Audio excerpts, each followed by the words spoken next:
Hello friends, now we will learn how to update an element in an array list. When I want to change a value in the list, I use set method. It allows us to replace an existing value with a new one.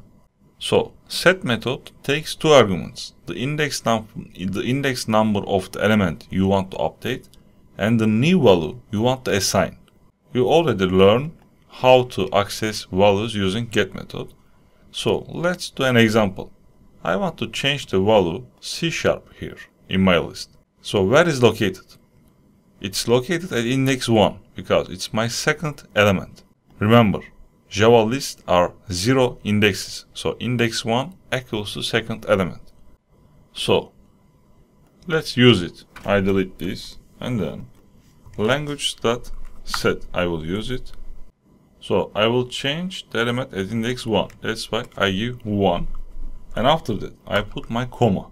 I want to update with a new programming language's name. So I come here, I say Go, for example. Okay, I change it. So let's print language list and see the differences.